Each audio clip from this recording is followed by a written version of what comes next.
Welcome to everyone to this afternoon section. The first speaker is Mörtberg. He will talk about yet another Cartesian Cubical theorem. Thank you. So, welcome back after the siesta. Hopefully you can stay awake even though it's really warm. And I want to thank the organizers for having the speaker. It's fun. And if you wonder why there's a Swedish flag on the slide, it's because it's our national day today. So, very special Swedish day. Yeah. Okay, so I'll talk about yet another Cartesian Cubical type theory. So this is my attempt to understand these new Cartesian Cubical type theories that we already saw at least 2 talks about this week. And it's based on these 2 papers. So the first one by Carlo, Falonia, and Bob about a computational higher type theory with cubical features. So by computational, it's kind of like like a computational semantics in the style of Mörtberg, which goes back to the 1982 paper by Fibrant and called Computer Programming in Constructive Mathematics, where he introduced some kind of semantics of constructive mathematics and computer programming, I think so. Yeah, they kind of swapped them around. So anyway, yeah. So it goes back to that paper, and it's a semantics where types are represented by partial equivalence relation and type of. So a term has type A if it's in the relation represented by A, and so forth. So there's a lot of partial equivalence relations going on there. And in this system, so it's kind of based on a cubical version of this kind of semantics, and you can kind of read it and kind of ignore all the per stuff, and there is some kind of cubical type theory underlying everything. So what I'm going to present today is kind of extracting this type theory somehow. And then the other paper by this long list of authors that we already saw in some other talks is more of a categorical presentation of this kind of model in a topos with some extra stuff. Okay. So these 2 papers provide us with some new models of univalent foundations and some high inductive types. That's pretty exciting. Okay. So to me, the best way to understand type theory is to actually implement it. So you implement a new type theory, and then you can play around with the implementation. It's a nice way to get a feel for what you can do in the system. So Carlo and I took the code for Cubical TT. So Cubical TT is a system I developed with Simon and Thierry based on the CCHM paper with the Morgan cubes. So we just took that code and threw out all the De Morgan stuff, and then threw in all the Cartesian stuff. And then now we have a prototype that you can play around with, and I will show you a few examples of what things look like there. Okay. Yes. Okay. So in this talk, Proof assistant? Sorry? Which proof assistant? It's a new proof assistant. We implemented from scratch. In Hausdorff? In Hausdorff, yes. So it's, yeah. So do you have a type theory, or is it just some realizers like a nickel? No, it's a normal type theory. A normal type theory. I don't want to be too provocative here. It's scary that way. But it's a regular kind of type theory with decidable type checking and everything like that, as you would expect. It kind of looks exactly like cubical TT, but a few things are different because they're Cartesian. So, yeah. Okay. So in this talk, it will mostly be syntactically, which I think is what Christian called black magic the other day. So, but everything I say can kind of be thought of as happening in a topos, in internal language of a topos extended with suitable axioms. And this follows like these 2 papers where Ian and Andy came up with a nice way of doing cubical type theory in a topos with some axioms, and then extended to universes by a superset of those authors. So, and this topos theoretic approach is the approach taken in this ABC FHL paper. So if you prefer toposes and semantics, just imagine everything is happening in an internal language of a topos, and then you'll be happy. And if you like type theory, just read what I put on the slides. Okay. So why would we implement another cubical proof assistant? So to me, So I'm kind of curious how it is to formalize mathematics in this new system with these new primitives. There are some important differences that I'm going to highlight, and some things get easier, some things get harder, and so on. So it's quite interesting to see what happens. And then also, more importantly maybe, does this compute more efficiently than our cubical TT system? And there is this famous open problem, which is to compute the so-called Brunnery number. So, yeah. Spoiler alert. So, I think it was in 2013, Guillaume Brunnery defined. Let me write this down.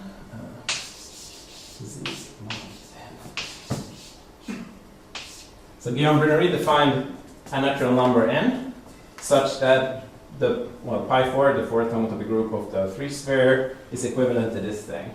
And it's a fully constructive definition in homotopy type theory, and we should be able to take this definition and just plug it into cubical TT and run it. And the output should be 2, if everything is correct in our implementation. And Guillaume proved in his thesis a few years later, with 100 something pages of proofs, that this number is actually equal to 2. But it's not by just computing the number. So what we want to do is compute this number, but so far we haven't been successful in doing this. So we know it's propositionally equal to 2. Right. Yes. So definitionally equal or judgmentally equal. And this is so we've been trying very hard with very powerful machines, and so far, right now Favonia is running the computation with a machine with 1 terabyte of RAM, and it's been running for, I don't know, 90 hours or something, and we don't know yet what will happen. None of them is working. Well, we'll see. Maybe it will terminate, maybe it won't, maybe we need to implement this kind of stuff in a new way. I don't know. So it's quite fun and exciting. It's in Haskell, right? Yeah, No wonder you need a terabyte. Yeah, maybe someone should implement it in C or something. But well, I think it's using less than 600 gigabyte within something hours. So it'll run on my iPhone in 10 years. yes, that's true. Okay, so anyway, now we have these new type theories. Maybe they are more efficient in some way. I will give some arguments for why they might be. Okay, so this yacctt thing system extends a dependent type theory with pi and sigma types, with eta for both, with some path types that are based on a Cartesian interval. I'll explain all of these notions later. And there's also a new thing called this diagonal context restriction, or generating cofibrations. And then we also have a generalized version of the Can operations that you have seen earlier this week. And this is, so for those of you who are familiar with Mörtberg, so in the 1968 Theory of Sets book, they defined what a structure is and what it means to transport a structure between sets and stuff like that. And one way to view homotopy type theory is generalizing this to higher dimensional objects, not just working at sets. So sets are the lowest level in homotopy type theory, the 0 types, but then you can go on to 1 groupoids, 2 groupoids, infinity groupoids, and so on. And one way to think about what we want to do is to generalize this kind of transport of structures between types, but between sets, 2 types. Okay.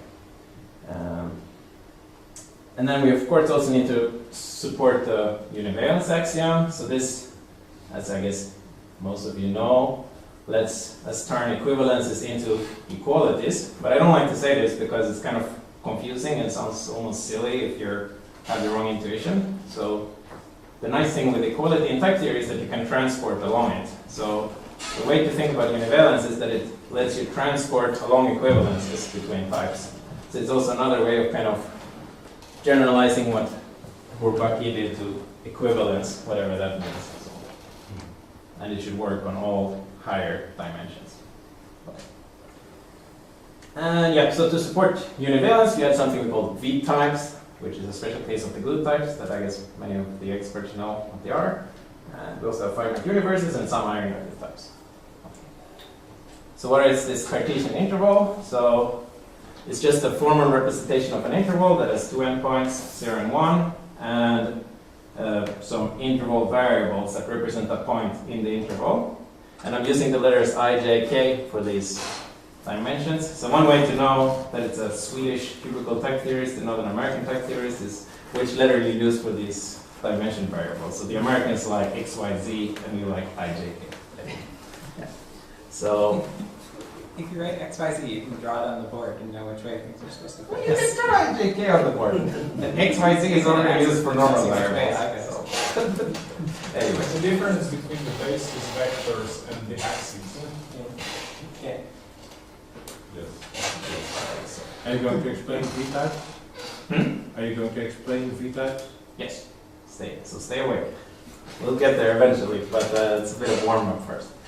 So the way to kind of get this kind of cubical type theory to work is to modify the judgmental structure or the judgments of type theory to also incorporate this kind of higher dimensionality. So we allow these kind of interval variables to occur in the context, just like a normal variable. And the way to think about this is, so if you have a type with one variable, it corresponds to a line between the 0 for I to the 1 to I endpoint. If you have two variables in your context, it's like a square. And So Y is the X direction and J is the Y direction, yeah? yes. Anyway. Yeah. So You do that in computer graphics. yeah. Anyway. So if you have two things, it looks like a square. And the interesting thing here is that we have the diagonal as well. So you can substitute J for I or I for J, and this gives you a diagonal of the square. So this is different from the BCH paper, so that is Mark Simon Theory's paper from a few years ago. So that in that model, it wasn't allowed to have diagonal substitutions, which is maybe not so natural if you want to build a cubical type theory, because then, the function space is not just exponentiating, well, the path space is not just exponentiating by the interval, it's some kind of linear exponent and so on. Designing a type theory with linear, higher dimensional, cubical, dependent type theory seems quite scary. So it's nice to include them, because then we get that the path types are just modeled by exponentiating by the interval, as you would expect. So in the interval is an ordinary type, if there's nothing special about it. No. Is there something special about it? Something special about it. Okay. So when you said that it was a normal type theory, you were actually just teasing us. Yeah. Well, Because you have special types that don't behave like other things. yeah, so you can't map into the interval, you can map out of it. Okay. Let's say that. And you can only, yeah. Can you move all the indices to the beginning of the block? Is that Yes. Yeah. is that okay? Yeah. So if you prefer that, and then you can have the split context just like in the modal world. If you like that, but I don't know. Why not just have one context for everything? Okay. So semantically, we can define the paths as this, as we expect, and then a path from A to B is just some kind of comprehension where we fix the endpoints of the path, right? So nothing surprising with that. And in the syntax, we just write path AB for AAB for the path between A and B, and use this notation for the abstraction to indicate that it's different from the normal pi type. Okay, just like Pavonia did yesterday. And Sorry, the set race is a sigma type? yeah, so this should be read in the internal language of the topos, so it's some kind of comprehension. Yeah, so this is semantically right.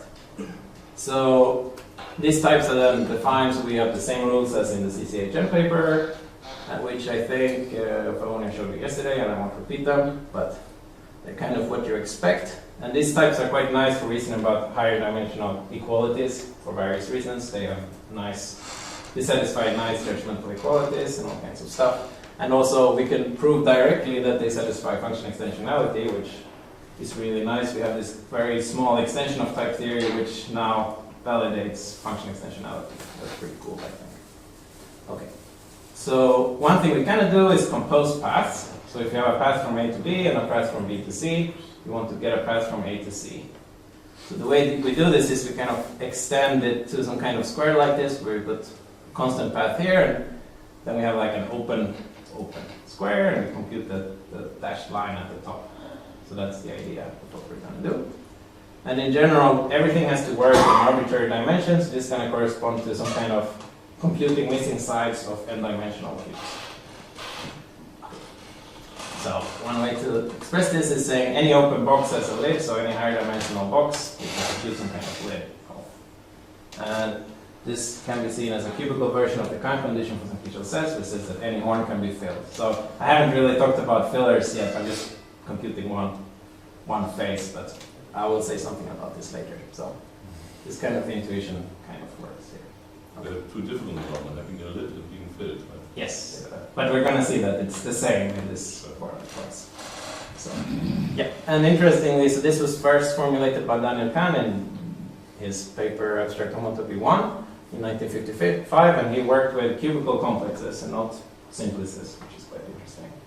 But it's another cube category than the one we're considering here, and the CCHM one, but still interesting that it started with cubes and then went to simplices, and now we're with cubes, with some of us. Okay, so how do we express this box principle in type theory? So we need some way of expressing, formulating partially defined cubes. So for that, we add another judgment to the context, so we can restrict the context by formula phi. So this is a comma. I don't know why you can't really see that, but anyway, so you have gamma comma phi, which is phi represents a cubical set, and the phi represents some kind of some formula specifying some sides, some faces of this cubical set. And these phis are generated by this grammar. So we have a 0 and a 1, and then these things are like the sides. But then we also have this new thing, which is that I equals j. So this is really the key new idea that makes all of this work from the AFH paper, is that you can have this I equals j as a context restriction. So it's like this diagonal generating cofactorations that Christy mentioned. Yes, Ian? So I and j are only variables, they're not. Yeah. Here, yes. You said this should the terms of the interval before, wasn't it? Yeah, so there's 0, 1, and I. And here I have like I equals 0, I equals 1, and I equals a variable. So the only thing you disallow, rather than just saying these terms, 0 or something, or 1 or something. Yeah, I mean, you could include that, but then 0 equals I should be equal the same as I equals 0 and so on, and it's kind of complicated. And also when you implement this, you somehow need to pick a canonical representative for this guy. So I assume that there is an ordering of the names and stuff like that. But it's just technical details. Yeah. So it's important. Right. So if we have some judgment that is valid in a context gamma, then it's also valid in a restricted context.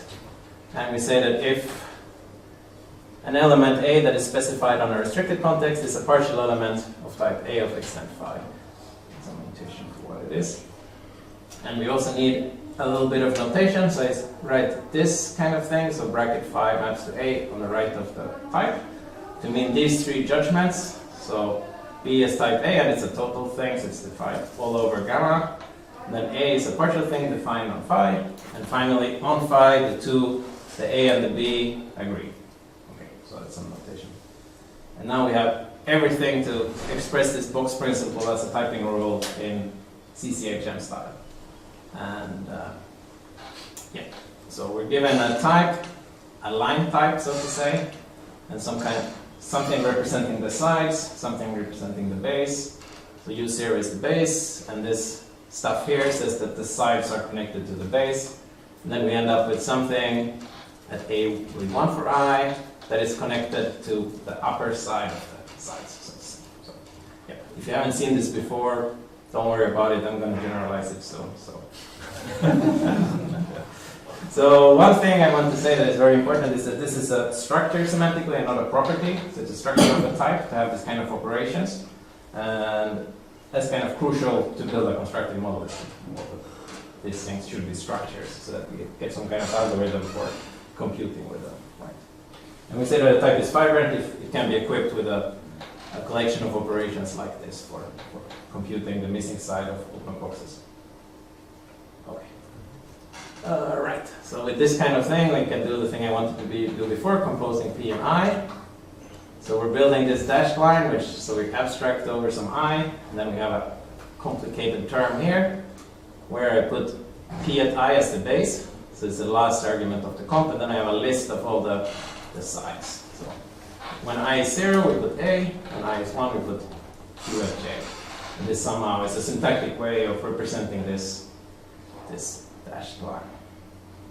Okay. And an important special case of this is when the sides are empty, there are no sides. And this corresponds to transport. And this is really the thing we really want to define, is transport, but we kind of have to do this more general comp operation instead. Okay. So it kind of looks like we have a point U0, and we transport it along a line in A to some point in A with 1 for I. So I'll get back to this later. Okay.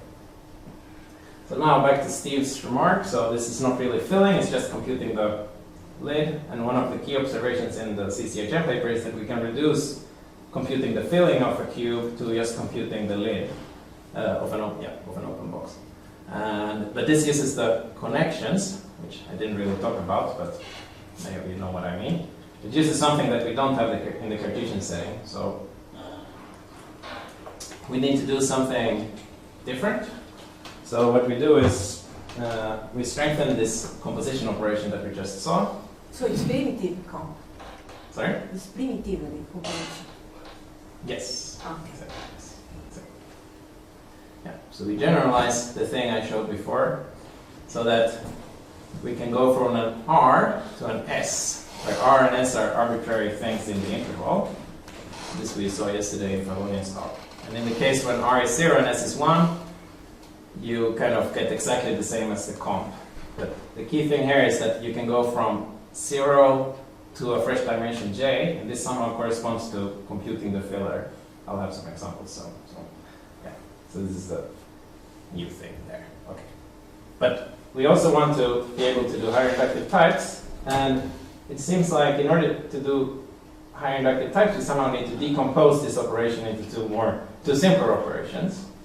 So the first one is homogeneous composition, and it kind of looks exactly like the one before, except I write an H here. But if you look very carefully, the type A here does not depend on any I, so it's constant types, hence homogeneous.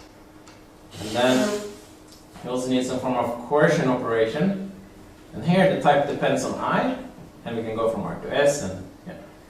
So in the special case when R and S are 0 and 1, this corresponds to the transport that I showed you earlier.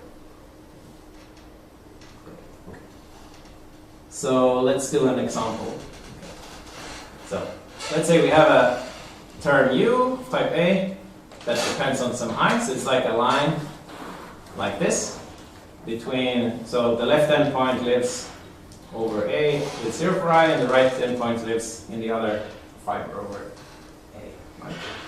So what we can do is we can coerce, so like I said, coercing from 0 to 1 is like transport, so we can transport the thing here over to the right, and then we can also coerce to a dimension variable, and this is like filling in this line here.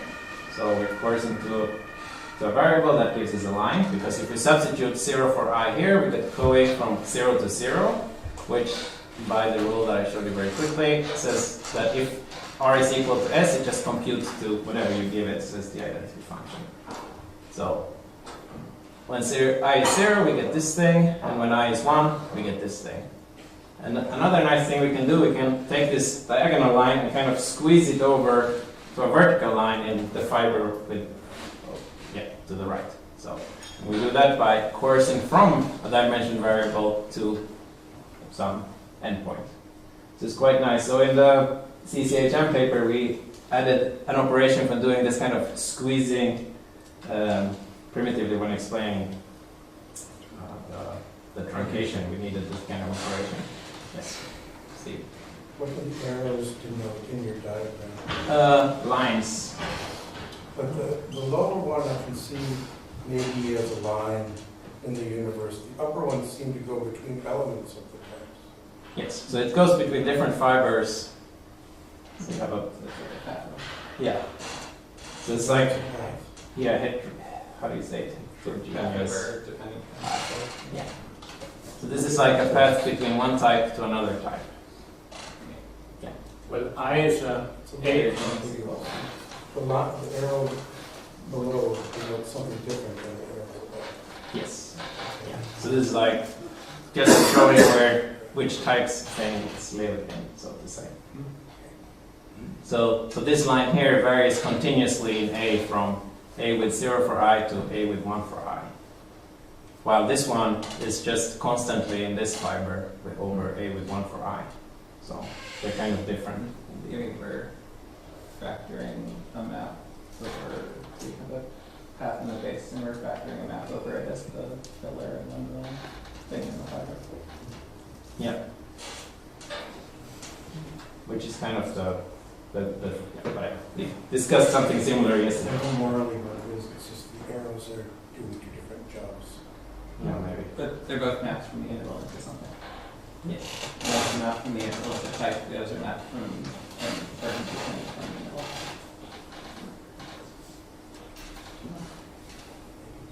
It's like one's a type with an interval variable, the other's a term with an interval variable. Okay. So just a simple example of one of these H columns. So we can use them to invert a path. So let's say we have a path from A to B. Then we write this. So we want to make a path. And we do an H column from 0 to 1. And at the left hand side we have P. And then we have a. So it looks like this. So we're putting P here. And then referral here. And we end up with something from B to A, which is going to be the inverse. And and we can do, okay, this looks kind of scary, but those of you who know connections know that we often want to construct this kind of squares where we have reflexivity on the two down there and then the same path here and here. And here is a term that has this boundary. And you have to believe me that it's correct, but the type checker says it's correct this way. There's an improved version which can handle diagonals. Yep. Oh, it's good. Yeah, okay. So this is just an example of what it looks like to program in this type theory. So it looks kind of scary, but it's not. You get used to it if you start working with it. But now the question is, what is the diagonal here? So it would be nice if it was also P, right? Because it kind of fits into the picture. And we can actually make it P by putting in one more complicated thing at the I equals J face.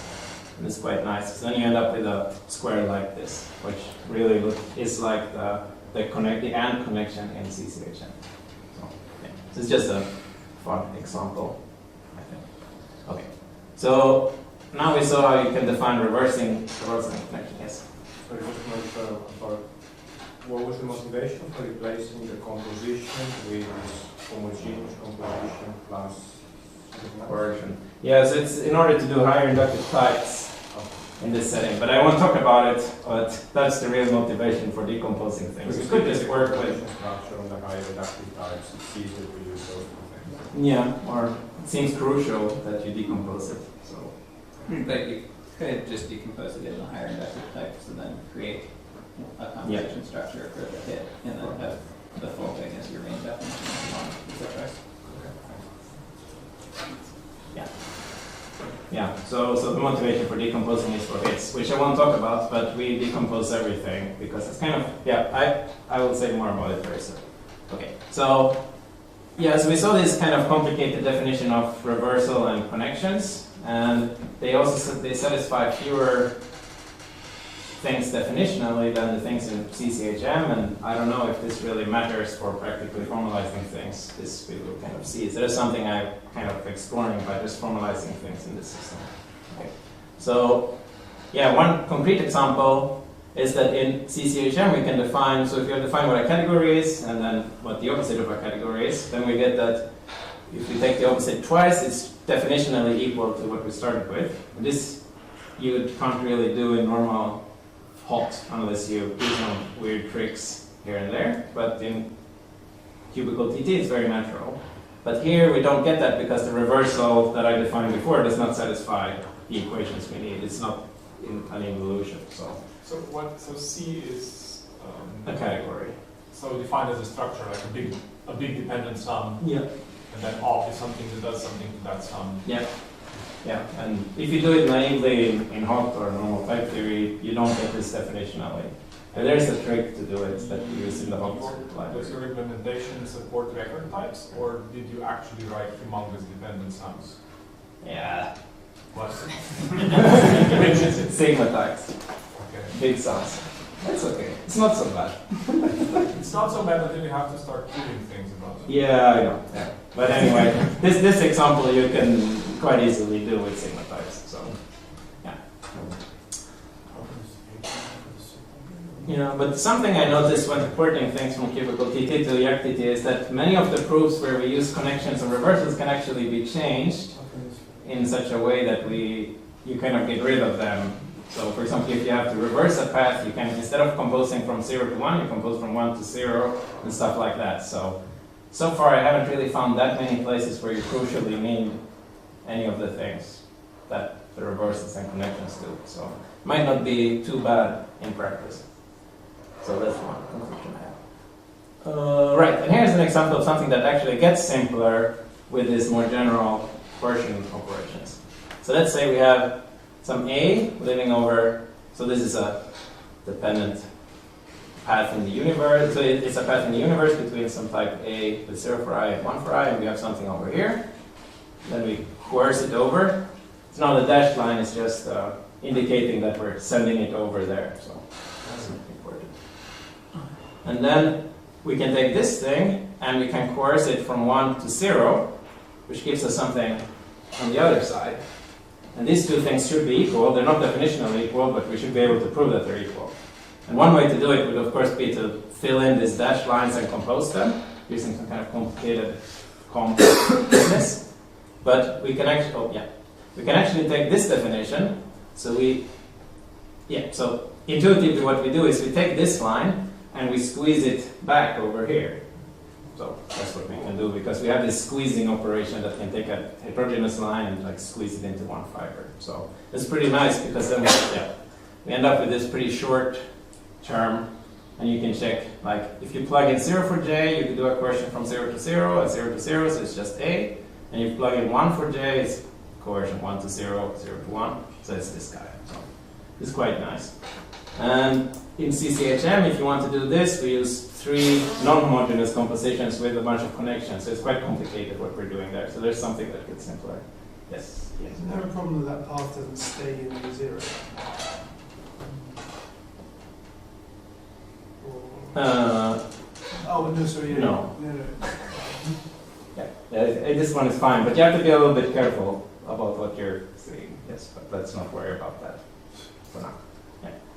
You also have to be careful about pointing out mistakes, because any mistake here means a mistake in the implemented type theory, which means a bug in the Haskell code, and that is going to be detrimental to your code.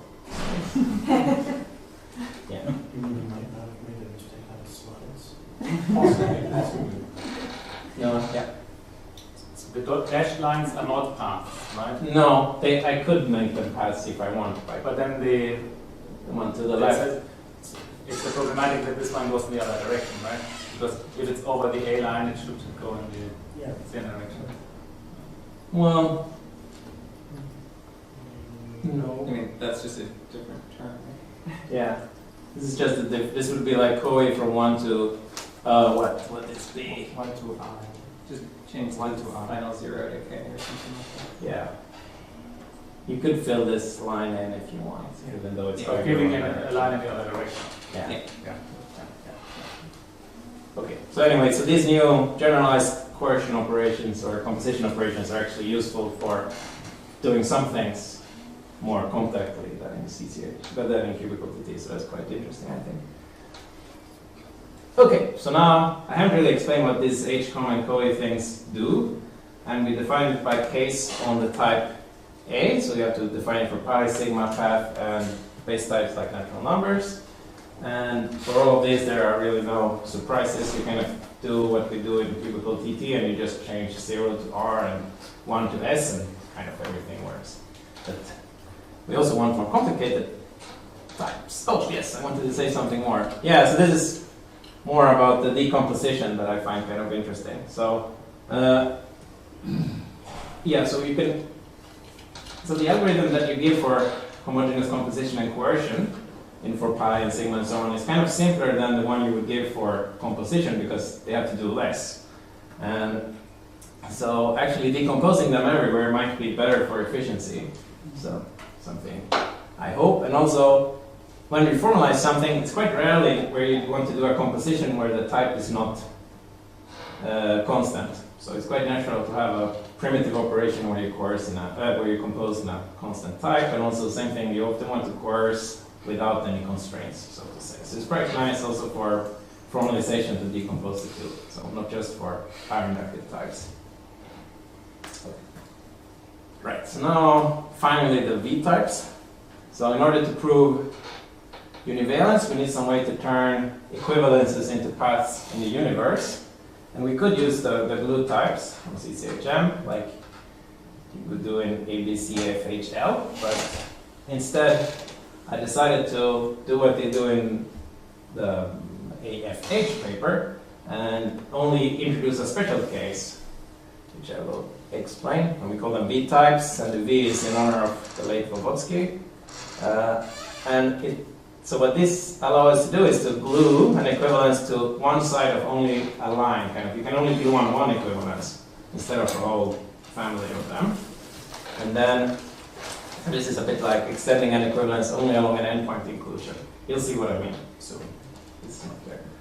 Okay, so here's a picture of what it would look like in a glue-like diagram. So in the base we have a line between B with 0 for I to B with 1 for I. And here we glue on E on the left-hand side. And we end up with a line, this dashed line, that goes, whose left endpoint is A and right endpoint is B with 1 for I. So that's one way to understand them. And here are the typing rules, which I just put so I can drink some water. Can we go back while we wait for the other diagram? That's more fun. B is a family indexed over I. Yep. A is a constant type, not indexed by anything. Not indexed by I. It's only I that matters. E is given as an equivalence between B at 0 and the constant type A. Yes. And then what happens? Then you get something that is defined on all of I, so to say. A family or a term? Type. Type, okay. So a family over I. Right. And at the left-hand point is VIABE. That's what it's called. And at the left-hand point you have A, and right-hand point you have this guy. So with what Favonia showed yesterday, the A was also a line, right? No. So yeah. Syntactically, I can appear in A, but in order to for the VI to be a valid type, we only care about the 0 side of A. Maybe that's clear with the typing rule? Yeah, that will be too small. It's just a general. So, can I ask one more question? Yes. Just let me not get back to the previous slide. If B is defined over I, then there is a transport operation from B0 to B1 that induces an equivalence between those two types, which I could just compose with E. Why isn't it that? It must be something that's too easy. Well, that would give you an equivalence. I won't give you an equality. I won't give you a path in the universe. But that's what it just told me when I just asked you a minute ago what these things are. You told me it was a map from A to B1. Okay, I mean a path. Okay, so now we need something different. So this is a path, yes. Is B, that's a path from B0 to B1? Yes. What is E? E is an equivalence. It's not a path. Yes. So these two arrows mean different things. Yes, that's why I put a squiggle here. But maybe it's hard to see. But I have a diagram that you will like more very soon. Yeah. You're using two arrows in too many different ways, I'm afraid. It makes it really hard to understand what's going on. Yeah. But soon there will be a diagram you like. Thank you. So just stay tuned. So let's ignore this. The only thing I want to say is we have a formation rule, an introduction rule, and then there is some kind of elimination thing called V-approach. Okay, this will work very simple. Don't worry about it. So here's, oh, it looks kind of funny. Let's do it one more step because it doesn't look so funny. This is the diagram Steve likes. So we have B is a total thing over gamma, and here we have only restricted with an endpoint inclusion. So at I equals 0, this is the cofibration downstairs. And here we pull B back to this guy, and over here we have an equivalence that is only defined over this, and A is only defined there. And then what we do is just exactly the same as for blue. We extend this A to something total over here, and we can map out to B. Thank you, you're right, I do know Yeah, I knew it. That's why I had both things, but I don't know which order to put them. that. It's a special case of the usual equivalence extension Exactly. property for endpoint inclusion cofibration. Exactly. I think I had a remark about that. Right. To extend an equivalence along an endpoint inclusion. So. Yes. But does it have to be an endpoint? Yes. I thought in Cartesian. Okay. Yeah, so it's confusing because here, so in the paper by the many authors, they use the glue types, and there you can put an arbitrary phi down here. This is the same as we do in CCHM. But here I'm only considering a very, very particular special case of this, which is when this is an endpoint inclusion. And this is in fact equivalent, sufficient to get univalence, as you will see very soon. So, But not sufficient to get fibrancy of the universe. yes, which we will also see soon. It's hard to give a talk to all the experts because they know what I'm going to say before I get there. Anyway, so first of all, we have to prove that this new type that we added is fibrant. So which means we have to define how to do some homogeneous composition and some coercion in this. And the HCOM and the COE so the COE is done by case on whether the I and the J here are equal or not. And if they're different, it's kind of easy what to do. And the same, the HCOM is also easy to do, and you can kind of figure them out if you're an expert. You can probably do them in an afternoon, I think. So that's a It challenge. took longer than that the first time. Yes, but if you've done it a few times, anyway, whatever. Yeah, but the hard case is when the I is equal to J, and that's where you actually have to do some real work, kind of.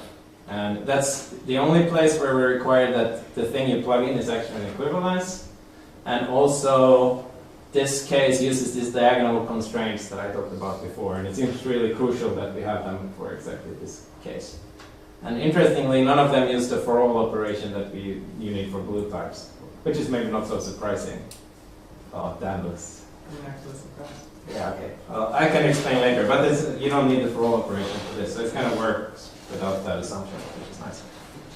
So here's actually I just threw in the complicated case to scare you, but it's actually not so scary because you see it's kind of just 5 lines of things and then you have the output. So I just wanted to give you a feel like it's kind of straightforward. So if those of you who have looked at composition for gluing knows that is a bit more complicated than this. And that's kind of what I want to say. But yeah, maybe. Anyway. And here is exactly where we need this diagonal constraint. So we would need this thing to be when R is equal to S, this should output U. So we put the S here. So this is the introduction, the constructor. This is the projection. And when R is equal to S, the S you plug in here would reduce to this guy. And there's an equation saying that V in of a V approach is whatever you plugged into the V approach to U. So you get this thing out. So it seems really crucial that I don't see how to modify the rest so that you get this kind of thing. So, yeah, anyway, so that's really where you need this thing. Right, then I wanted to say something about universes, and as Dan already pointed out, we don't get directly that they are fibrant using the glue trick from CCHM. So you have to prove it kind of by hand by introducing some new type former that corresponds to like gluing, but only in the case when you have lines, and prove that these things are fibrant, and that's hard, but I won't talk about it anymore. And these cases use the for all operation. And yeah, only the COE operation for this uses the for all. So the for all is really only used in one place in this model, which is kind of interesting. And the COE and the HCOM for these universe glue types, whatever, also use this diagonal constraints in my achieve kind of the same thing as for the V-types. So now what about univalence? Okay, so how do you prove univalence from the V-type? So it's a nice observation that is due to various people, including, I think Dan pointed it out on the mailing list. But I mean, it's basically environment starters. Yeah, it was kind of floating in the air, but Dan informed all of us that it was in the air. So that was good. So it essentially says that if you have a constant that turns an equivalence into a path, that computes in this way. So essentially you can make a new path. So coursing along this, the path that you get, should just apply the equivalence, which is kind of the way you would expect a univalence constant like this to compute. And from this we can derive the full univalence axiom. So defining this UA constant with the V-type is really simple. You just abstract over I and do VI with all the input.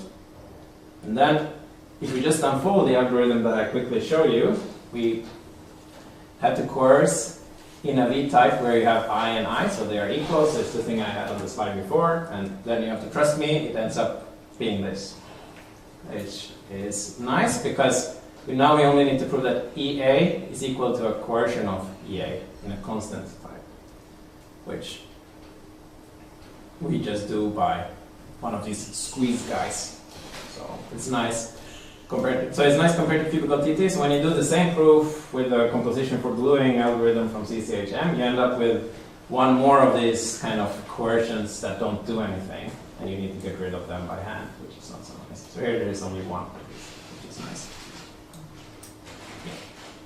And the second proof of univalence that I came up with is very much inspired by the proof in CCHM, where we prove that the unglue thing is an equivalence. So the eliminator for the glue type is an equivalence. So I can prove the same thing here. So the map we get out of the V-type is also an equivalence. And once I have that, I can prove the following formulation of the univalence axiom, that for any type A of any type A, the type is this sigma type is contractible. And that's another way to state univalence, and you end up with a very nice form of univalence from that, just following the proof in the notebook. And I don't know, I was kind of surprised that just, I don't know, having this very special case, that this proof still goes through, and it's almost exactly like in CCHM, everything just kind of works out. So I copied the proof from Cubical TT, and I had to massage it a bit to get rid of some connections here and there, but it's kind of cool that it works. Right. Okay. So about hits, so far I only threw in a bunch of hits like the circle and stuff like that, but we should be able to extend it to a schema of hits following this paper by Evan and Bob, where they do it in this computational semantics setting, and I should be able to kind of just translate that into a regular type theory setting and implement it. And in fact, the algorithms that they came up with for coercing in this higher inductive type is very, very similar to what we're doing in our latest paper, Theory, Simon and I, but higher inductive types in CCHM. So it's quite nice that even though we have different kind of operations, you kind of end up with the same algorithm, so to say. So it's quite cool, I think. Okay, but this I haven't done yet, but I should do it soon. Right, so let's wrap it up. So we have an experimental proof assistant that you can try out. It's so far very experimental, so I'm sure there are tons of bugs. Please report them if you find some. And yeah, as you saw, some proofs are simpler, some proofs are harder, and I haven't formalized enough mathematics yet to make a to have a very informed opinion about which is the best to use for formalizing mathematics yet. But I'm kind of optimistic that the V-types might compute a bit better than the glue types for univalence. So maybe we can make some progress on the ternary number. We'll see. And then I also wonder, maybe we could have a super cubical type theory where we just have everything, the generalized count operations and the connections and the reversals, but it's not so easy to see how to do it, but maybe there is a way. So you can definitely mathematically have it like it's a model of the... Yeah, but how do you implement it, and then you have to be able to coerce to a connection or from a reversal, and yeah, my brain explodes quite fast. But there might be a nice way to do it. So I'm hopeful. Maybe. Yeah. Yes. Okay.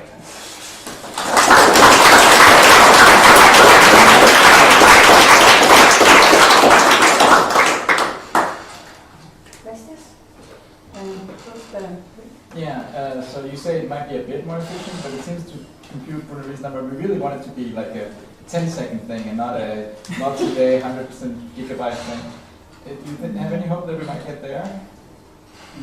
We need more than just a bit more. Yeah, I know. Yeah, maybe what we need is a completely new implementation of the theory done in a different way. And maybe not in Haskell. The problem with Haskell is it's very hard to know what it's actually doing. So it's very hard to benchmark and have an idea of like what gets called where and when and so on. So maybe doing it in OCaml or something else. Please, Stephen? You said the Fibrant universe was kind of a pain. Have you tried using the LOX construction of the Fibrant of the universe, the Pata, Orton, Spinners? Because you have a setting with a small interval, so you have a root and so forth. Yeah, so semantically you could do that to construct it, of course, but you still have to prove that it's Fibrant. Well, but semantically you have blue types, so you could just... No, but the paper does, I mean, it gives a Fibrancy structure. But like the way that we show the universe with Fibrant is essentially the same as the operational semantics he gave, or some variation of it. Like the tiniest is used to construct the interval, but then to show that, to construct the universe, but then to show that the universe is con involves exactly this operational semantics or some equivalent of it. So it doesn't, that doesn't help with this part. Yeah, well, I think the difference is about showing, one is about showing that L is Fibrant over U, and one is showing that U is Fibrant over 1. To show that U is Fibrant over 1, that's what we use this for. Yeah. Which we don't, we still You don't do that. We still do that. Yeah, so we only prove that L, don't we?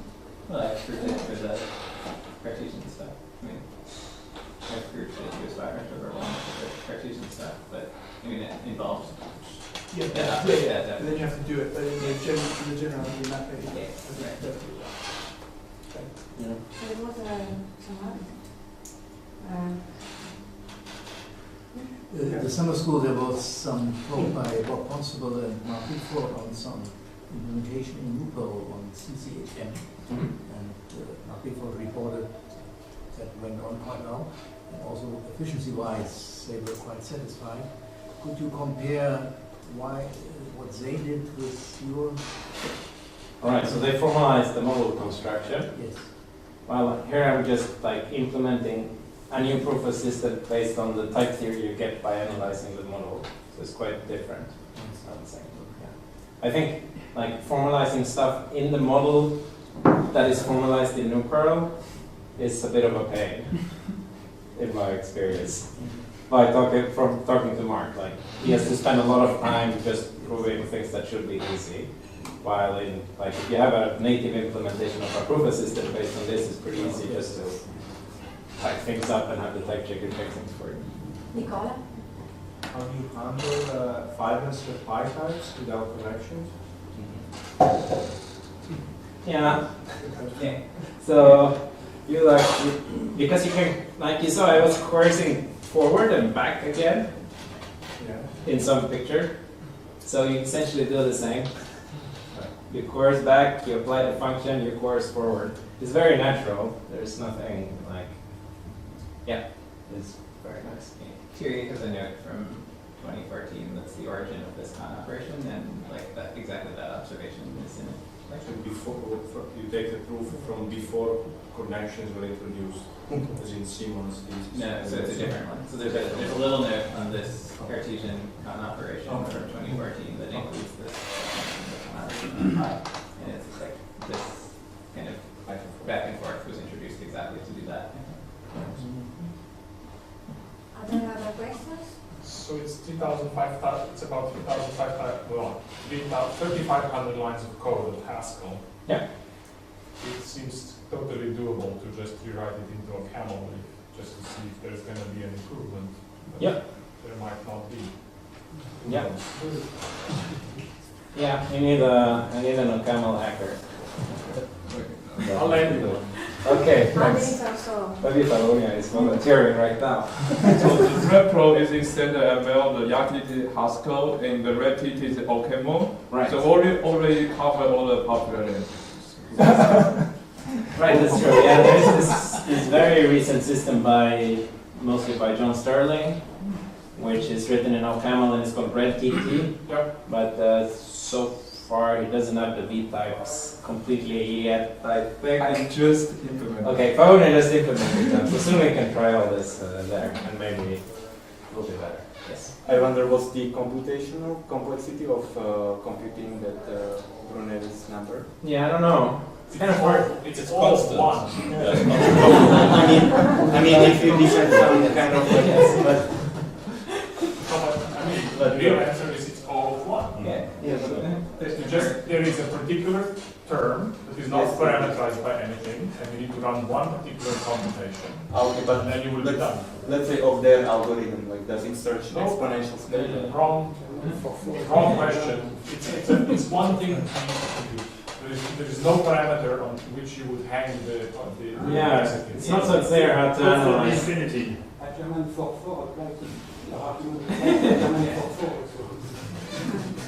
Yeah, it's not so clear how to analyze it. Let's put it like that. Because It's a single number. yeah, there's really no It's not an algorithm. nothing. Yeah, I mean you have to analyze the value, the operational semantics that we get by turning our judgmental equalities into one. Totally true. You can analyze the complexity of the maps that are, it's like you construct a series of maps and then apply it to a generator, which we're not taking the big principle out of. You could calculate the constant that's in front of the one. Yeah, but I'm saying that there is just like, if you call f on 0, then you can still analyze how long f takes on other numbers. Donna? Can I just ask you, maybe what's the vision for going forward? So we imagine that mathematicians use something like Coq plus Univalence. Well, ideally, And behind the scenes, there is the results are compiled into your type theory, or an alternative type theory which Univalence has a computational meaning, or do you think people can really do mathematics in this type theory? I wouldn't recommend any mathematicians use this implementation at this point. But I think, I mean, at this point we have so many different cubical type theories and we don't really know, like, changing Coq to support all these cubical features would be quite a lot of work, I think. So before someone does that, we should figure out how to do things. So that's why it's nice to have, right now, yeah, it's nice to have many experimental systems, I think, to figure out which way to do things, compare things, and if one of them manages to compute the Bernoulli number, then we know that's like good evidence that that's a good approach. But that's done by translating Coq code into this, or by rewriting Brunelli's proof in this code by hand? What's in it? Translate automatically? No. Yeah, I typed up the proof in cubical TT. It's like 2,000 lines, and then you have a number in the end. But do you have a canonicity for this type cubical type theory? Right. So one motivation of this computational semantics that it's based on is that it gives canonicity, but you have to interpret, like, there's some stuff to check, because it's not, I didn't implement exactly what they do in the model, there are some subtle differences, and I need to prove that I can interpret, I need to prove some kind of soundness theorem relating my, You haven't done the soundness. yeah. And another question that I have is about the resizing rule. If any of these type theory validate the resizing rule to get a topos.